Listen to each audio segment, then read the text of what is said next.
France, comme dans d'autres pays, quand on parle, on utilise des mots étrangers. Aujourd'hui, dans ce podcast, je vais vous parler de ces mots étrangers que les Français utilisent tout le temps. Bienvenue dans ce nouveau podcast. Je suis Meya, je suis française et je vous aide à progresser en français grâce à l'écoute. Avant de commencer, un petit conseil. Essayez d'écouter ce podcast plusieurs fois. Une première fois pour comprendre globalement, une deuxième fois pour écouter les détails et une troisième fois pour répéter. Dans le descriptif de cette vidéo, vous trouverez une liste de vocabulaire en anglais et en français pour vous aider. Allez, on commence. Le français est une langue vivante. Qu'est-ce que ça veut dire? Cela veut dire que la langue française change. Elle évolue avec le temps.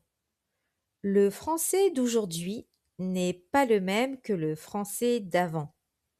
Par exemple, il y a 50 ans, certains mots n'existaient pas.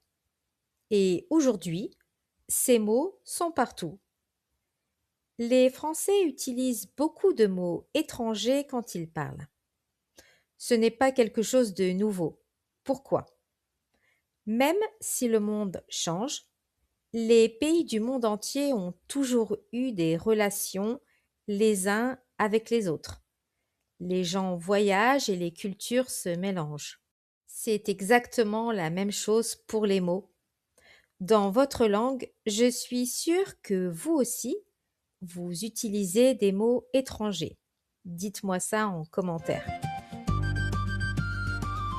Commençons avec les mots anglais. Les Français utilisent beaucoup de mots anglais. Oui, vraiment beaucoup.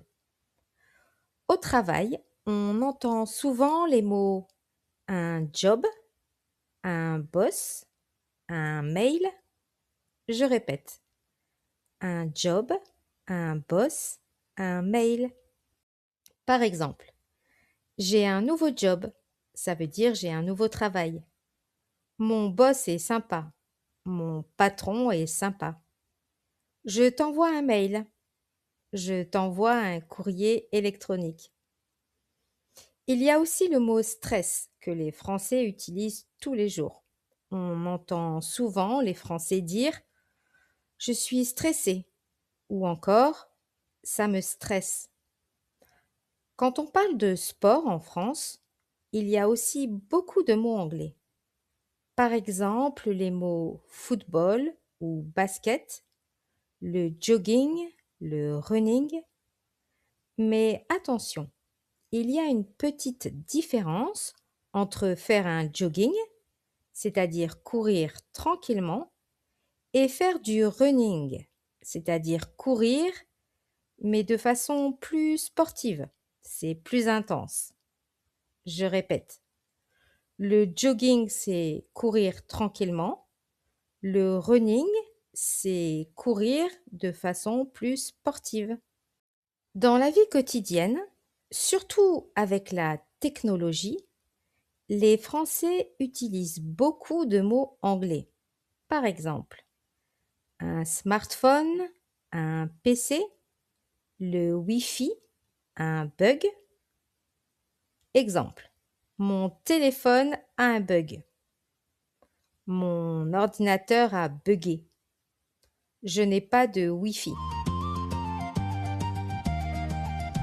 Maintenant, voyons ensemble les mots italiens. Les Français aiment beaucoup les mots italiens, surtout dans la cuisine. La pizza, les spaghettis ou le cappuccino. Mais il y a aussi des mots italiens que les Français utilisent sans le savoir, comme par exemple la banque ou le balcon, une perruque. Ces mots sont d'origine italienne, mais aujourd'hui ils sont totalement français. On dit que ces mots ont été francisés. Les mots espagnols sont aussi présents dans la langue française.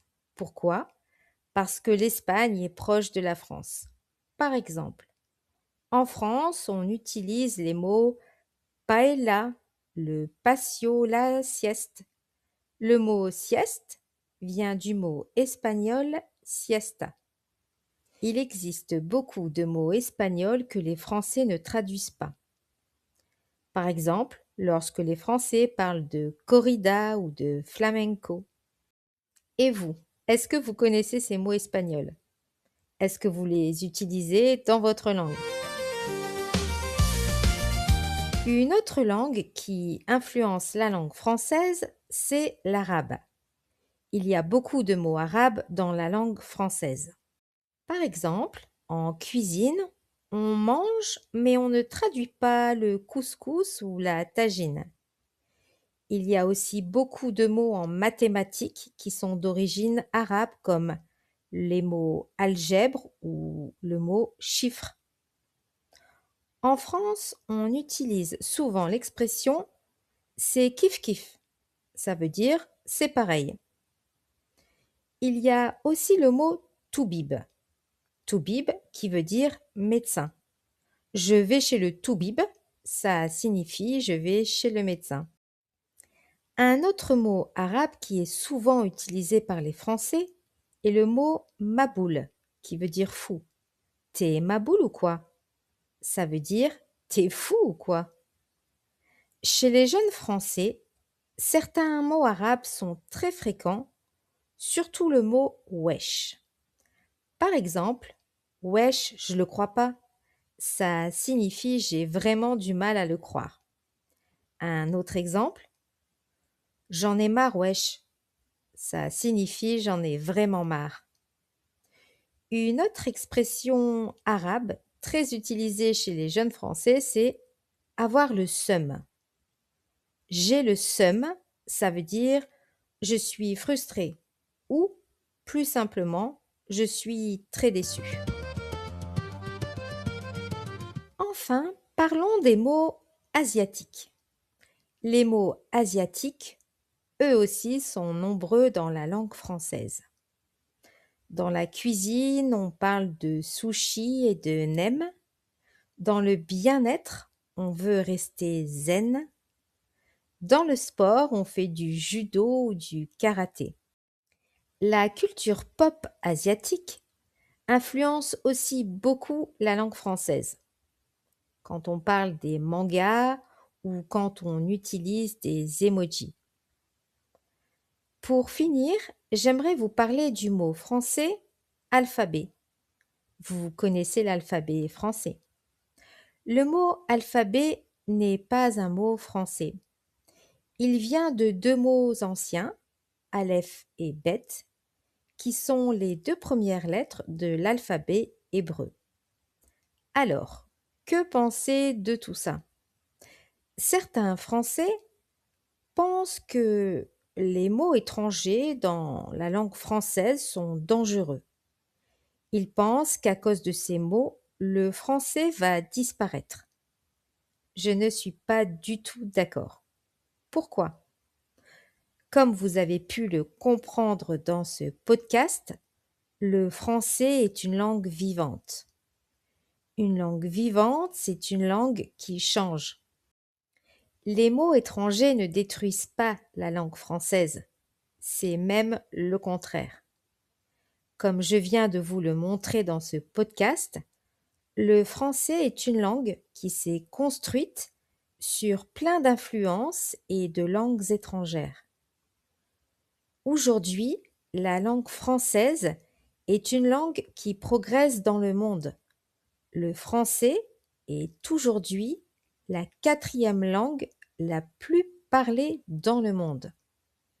Donc, contrairement à ce que certains disent, les mots étrangers dans la langue française lui permettent de grandir et de ne pas mourir. Pour vous qui apprenez le français, c'est une très bonne nouvelle. Pourquoi? Parce que vous connaissez déjà beaucoup de mots français sans le savoir. Et voilà, nous arrivons à la fin de ce podcast. J'espère qu'il vous a plu et qu'il vous donne envie de progresser encore en français. Merci beaucoup de m'avoir écouté. Maintenant, j'ai une question pour vous. Dans votre langue, est-ce que vous utilisez des mots français? Dites-le moi en commentaire. Pensez à vous abonner pour écouter d'autres podcasts en français sur des sujets de culture française. Je vous dis à très bientôt. Portez-vous bien.